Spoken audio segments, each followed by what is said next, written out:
You're absolutely right. I think that the response to the defeat on Sunday, it was a big disappointment because I didn't feel we deserved what we got in the game, and sometimes that happens in football, but we have to make sure now that we respond quickly. We've got a tough game tomorrow night in Málaga. Both teams will be desperate to win, and from my point of view, all the focus from Sunday is on tomorrow night, and you're right, the right response would be for us to win the game.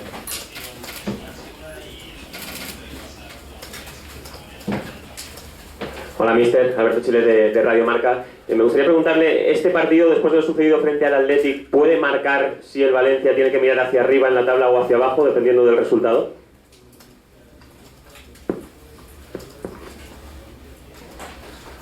No, I said to you before the Bilbao game, when you were asking me the question about whether we should be looking up the league or down the league at this point, I said that we look at the next game and we look at the victory in the next game. The Bilbao game, I don't think it was reflective of the scoreline. I think the fans that were in the stadium, you that were watching, I think we should have been probably, on reflection, probably 2-1 up, and probably should have had a penalty. Definitely should have had a penalty or two.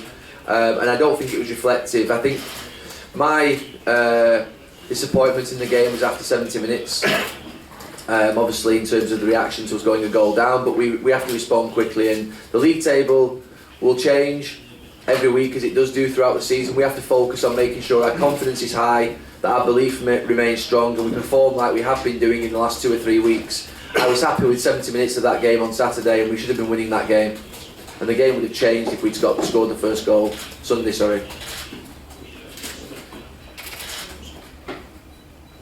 Hola Gary, Julián Burgos de AS. Ayer salieron a la luz unas imágenes de un pequeño desencuentro en el entrenamiento entre Rubén Bezo y Diego Alves. No sé si tiene algo que decir y si eso puede influir en el grupo.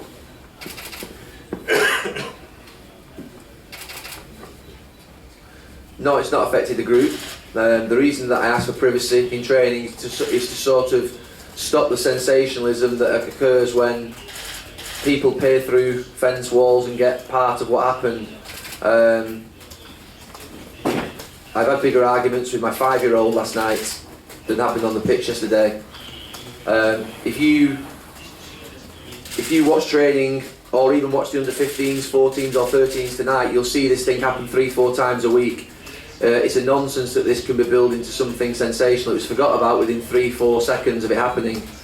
And from my point of view, I have disappointment that we feel that something that harms Valencia, the fans, the players, by reporting an incorrect story or sensationalising the story, is for me unhelpful and something that I don't think we appreciate. But we can't stop it if people want to, hide behind walls. But I don't think you can ask the question of why I want privacy. That's why I want privacy in my training sessions, because ultimately this happens probably 2-3 times a week, and if we're going to sensationalise something like this into something big, then I have no need to explain myself next time when you ask me why training is closed for much of the week. Buenos días, Darío Puig, Marca. Mister, usted dijo después del partido de Bilbao que el equipo había jugado 70 minutos muy buenos, pero que luego los 20 restantes pues había pasado lo que había pasado. Por contra, Diego Alves dijo, nada más acabar el partido, que el equipo había enseñado una serie de estrategias durante la semana, pero que luego no había plasmado en el campo ese trabajo. ¿Cuál es la versión que debemos creernos? ¿La que usted dice o la que dicen sus jugadores?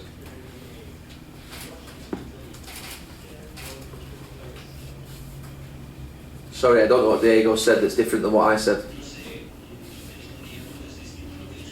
We trained during the week and didn't perform to some of the things we should have done. Where?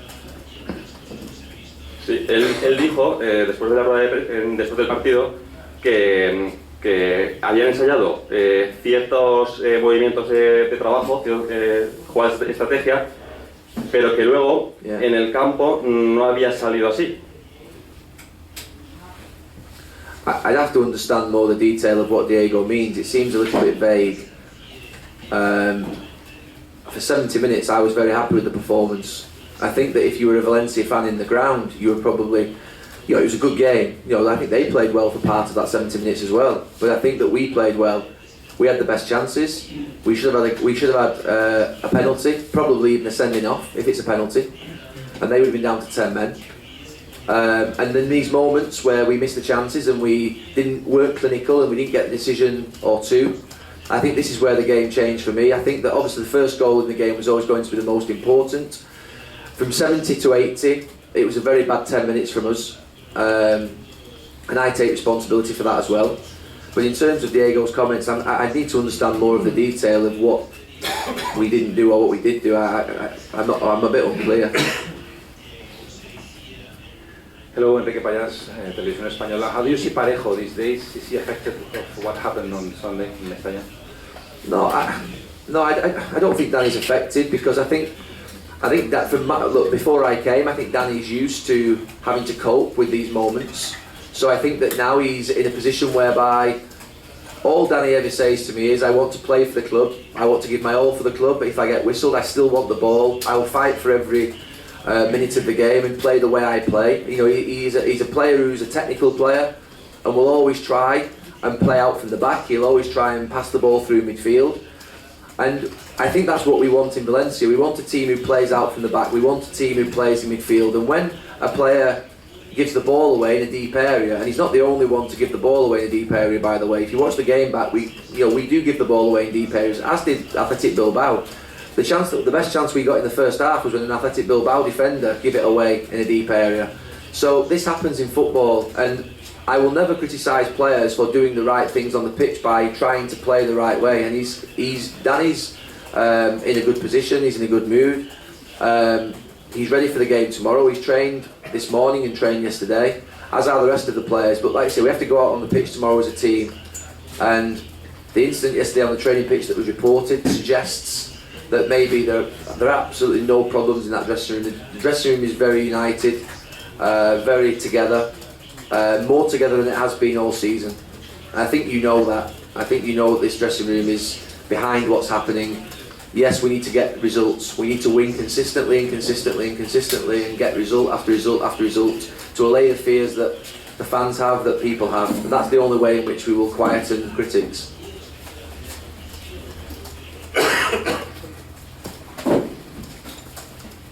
Buenos días, señor Neville.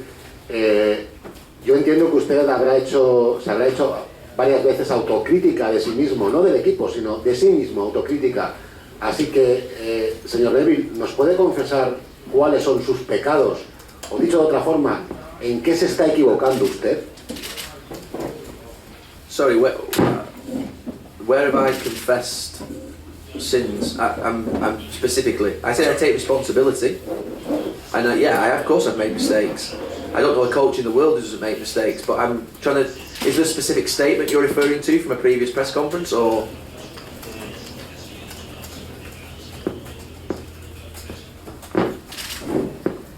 Simplemente le pregunto si nos puede decir en qué cree usted que se está equivocando o se ha equivocado para que los resultados no sean buenos. ¿En qué está fallando usted mismo?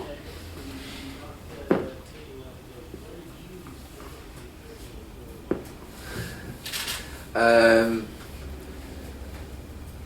not going to tell you, but I've made mistakes. I'll be clear about that, and I'll be honest with you. And if I was sat in a private environment talking to you, I would be honest with you. I think I've done that as well. I've sat in a private environment with some of you, I think, and I've been honest and said things that I've done that I think, but then that's every single coach, I believe. I don't think every coach sits there and thinks they get every decision perfect. Is every substitution at exactly the right time? Is it exactly the right substitution? Is every training session absolutely perfect? You know, all these things, I assess myself first and foremost before the players. You've never heard me criticise one player, ever, in the 3 months that I've been here, and you never will. I will always take the responsibility myself, and I will even actually admit to the players where I think we as coaches can do better for them, and also I expect that they then come back and tell us in return. That's the way I work. But to give you specifics, I think you would fill your newspaper with them, wouldn't you? You'd have a good day tomorrow. Let's concentrate on the game. Hola Gary, buenos días, Manu Jimeno del Desmarque Valencia. La mejoría que hemos visto del equipo en los últimos partidos sobre todo ha venido por una mecanización de movimientos ofensivos. Pero atrás, en la defensa se sigue sufriendo. El equipo lleva, creo, salió una estadística ayer, 16 partidos de liga seguidos encajando, algo que no sucedía desde hace 30 años. ¿Piensa que se tiene que incidir en eso, en mejorar atrás, mejorar la fortaleza defensiva? You're absolutely right. We need to improve defensively and keep clean sheets. You're absolutely right. It was one of the things that I said before the game against Bilbao, because we kept a clean sheet in Vienna. We were winning 4-0, and I said, right, come on, we want a clean sheet mentality, but that's not just defenders. I never saw a defence keep a clean sheet or a goalkeeper. It's a whole team will keep a clean sheet. And from my point of view, it's a mentality thing. I think we're capable. I think for 65-70 minutes on Sunday, we defended really well. And then once we conceded that one goal, we defended poorly for 5-10 minutes. And obviously that's something that we want to try and correct. But we need a clean sheet. But the pressure there is not just on the defence. The pressure has to be on the whole team, on us in our organisation, on the work we do on the training pitch. We all take responsibility. But you're right. You know, not having a clean sheet for 16 games is not good enough, and that's something we need to change, because clean sheets win your football matches. That's a guarantee. Hola, entrenador, Salva Folgado, 97.7 Radio. Me gustaría preguntarle si, al igual que sucedió la semana pasada, donde el equipo compitió entre semana y el fin de semana, para las próximas semanas cargadas de partidos también tiene usted dos equipos, uno que juega entre semana y otro que juega el fin de semana. Gracias.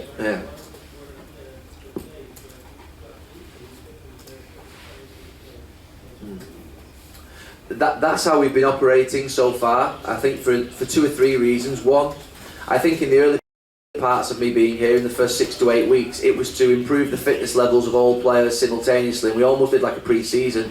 The players who didn't play in midweek did a lot of physical work, and the players who didn't play at the weekend did a lot of physical work at the weekend. So to improve the physical level of the team and to try and get all the squad up to a real high level of fitness.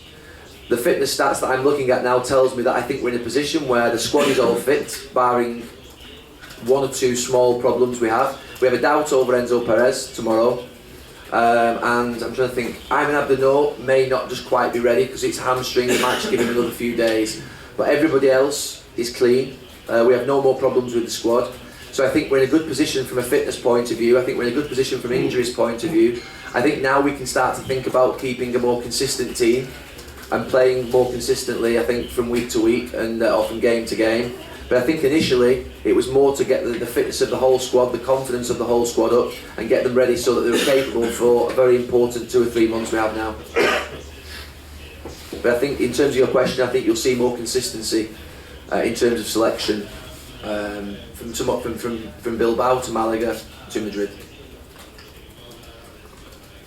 Sí, Mr. Rafa Vallejo de la COPE. Quería preguntarle por Negredo. Negredo, desde que ha llegado, primero tuvo que levantar lo que fue una lesión grave para él físicamente, y luego ha tenido varias situaciones en el equipo y ha estado en una montaña rusa, como dice, y le gusta decir a usted. ¿Le preocupa que se vuelva a desconectar debido a los errores que está teniendo, ocasiones claras que no van para adentro, que pueda volver a desconectarse en esa sensación de montaña rusa que ha tenido desde su llegada? No, the roller coaster that I mentioned in my press conference wasn't in reference to a player. It wasn't in reference to a single player. I think you're trying to connect the dots, but sort of missing out something. No, I think, to be fair, I think life's a roller coaster. I think football is a roller coaster. The career of a footballer is. I would say in the last 3 months, it's not been a roller coaster for Alvaro. I think before that, when he wasn't playing and he was injured, yeah, that's the roller coaster. But in the last 3 months, he's trained every single day. He's trained well. We've played him in a lot of games. He's won us points. He's won us cup matches.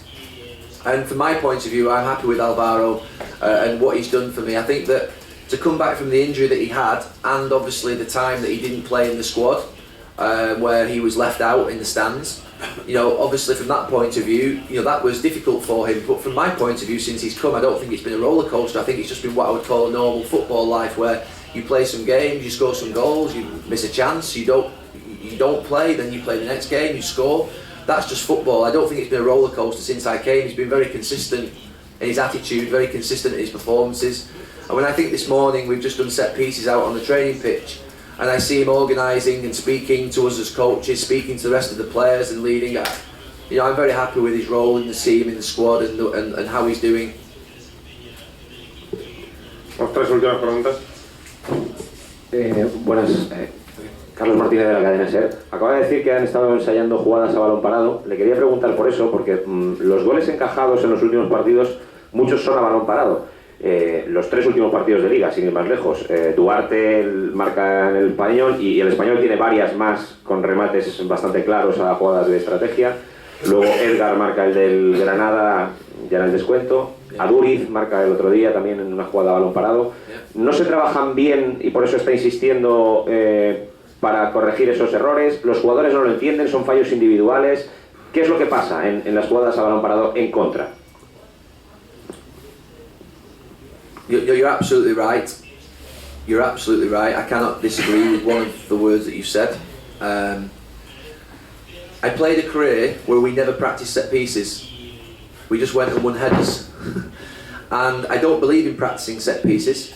I believe in doing it, you know, we go through them, we have a set piece meeting, and we obviously ask the jobs of the players, and we involve the players in sometimes the discussions, but in the last 4 to 5 weeks we've done set pieces the day before every game.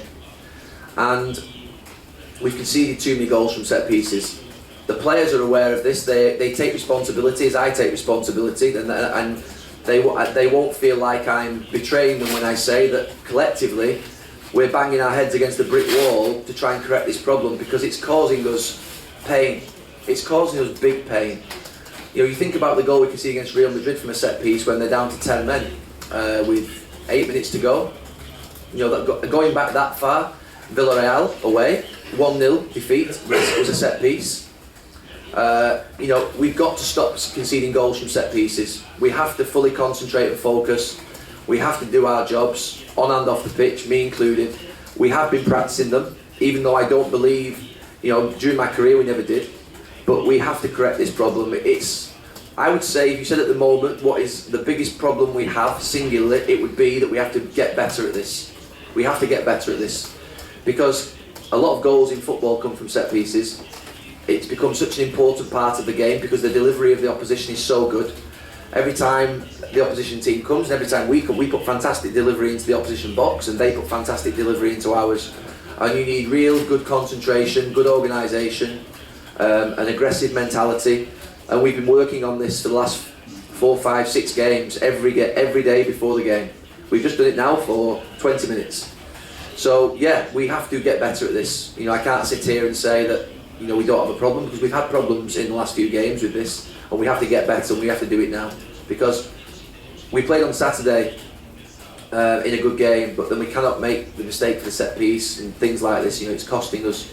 The goal against, I think, Getafe was a set piece as well, or came from a set piece, I think. So there's many games, too many games, and that's me being very honest with you.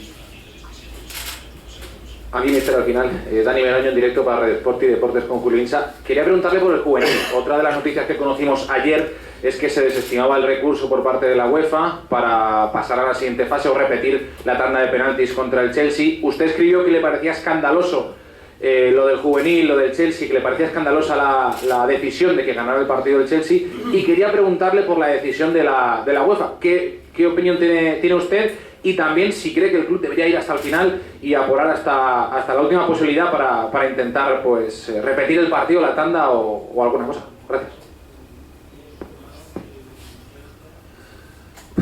I'm not sure what the club will get out of it. I don't know what that. I don't know if there is a position from the club on. I'm asking the questions. I don't know what the official club position is.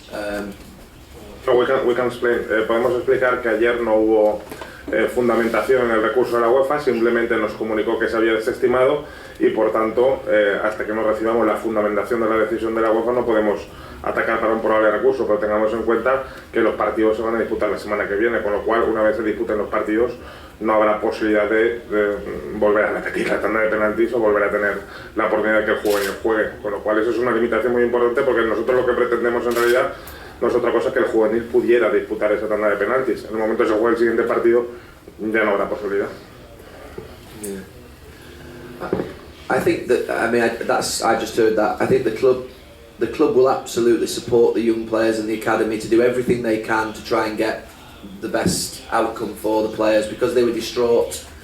They were absolutely distraught last Wednesday, and we had three or four come to travel with us to Vienna, and obviously they were happy to come to travel with us to Vienna to be in the first team, but they still were disappointed about what had happened the day before. So no, the club will do the maximum it can, and hopefully those players will get the opportunity to go and at the very minimum take the penalties again, maybe play the match again, I don't know, but we'll see what happens. The club will work with UEFA to try and get the best outcome, I'm sure.